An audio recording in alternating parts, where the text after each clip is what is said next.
This one reason, my friends, is why the law of attraction doesn't seem to work for you.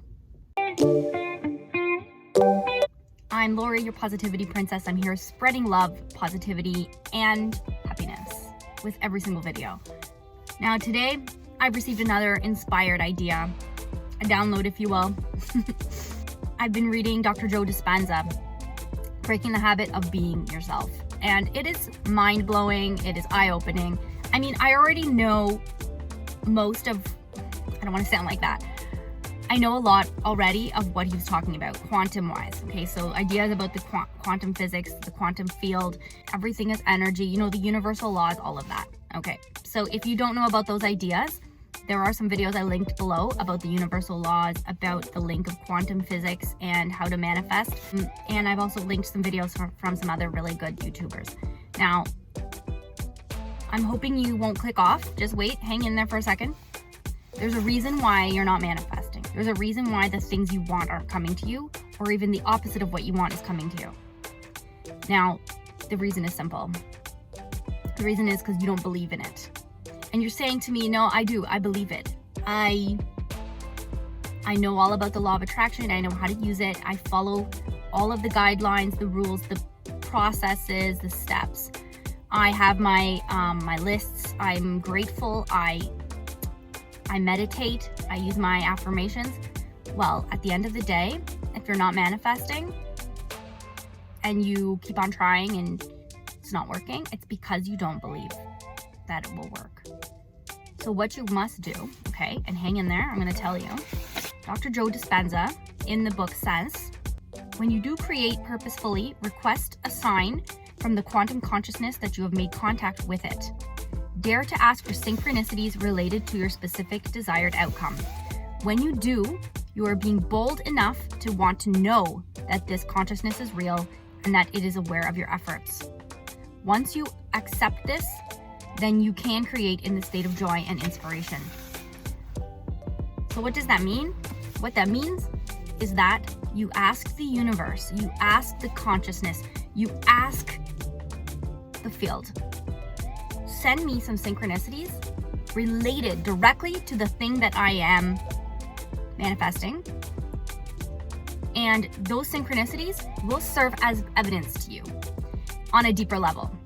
Your subconscious mind, somewhere in your subconscious mind, you have a limiting belief that says that the law of attraction doesn't really work, or that it doesn't work for you.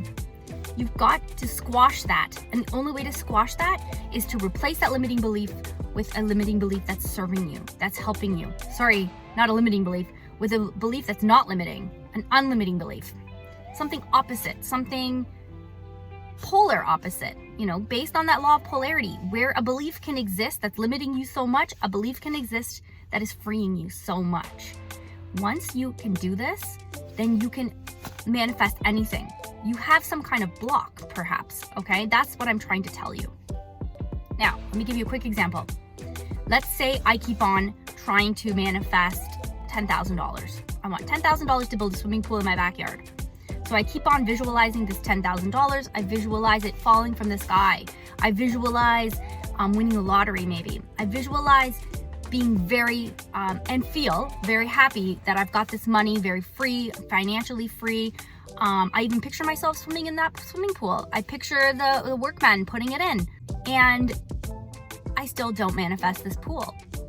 But at the end of the day, it's probably because I don't believe that it's really going to happen. I have a limiting belief about my ability to manifest. I have a limiting belief about the whole process. So at the end of this, what I do is I say to the universe, can you please send me synchronicities, signs, things that I can't argue with, that are going to show me that yes, you've got my request about the swimming pool. And then I'll notice things. I might notice when I'm on the highway, transport trucks transporting swimming pools, you know, those big molded swimming pools. I might notice more advertisements about swimming pools. I might be at the store and smell chlorine, you know, more often. These things will happen that will say, yes, it's coming. Yes, it's coming. And then your mind will start believing and believing more and more. That subconscious mind will have that little switch that, it is working. And then when it comes, you will never doubt it again. That is the point here. With belief comes more belief. You activate your reticular activating system to show yourself, yes, it's working. You're noticing more and more that it's working. You also activate Hebb's law. So the neurons that fire together, wire together. You are in the belief system that it works. You see it, you believe it. And unfortunately, seeing doesn't necessarily mean believing. As you know about the 3D world being more of an illusion, we'll get into that another time. I just want you to really focus on asking the universe for a little bit of proof. And it's not bad to do that, The universe has a consciousness and it understands. Okay? Guys, I hope that this was a benefit to you. Again, recording in the car. I'm going to be recording wherever I have my inspiration, wherever it pops into my head. When I need to share, I'm going to share it. Okay? I love you guys so much. Please, if you haven't liked, click that like button, click the subscribe, click the bell notification so you don't miss my next awesome video. I'm very excited. I love you guys so much. And please leave any comments about things that you've manifested or things that you feel, any blocks that you may have or any problems that you may have with manifesting. And I'd love to help each and every single one of you. I love you. Have a great day and be positive.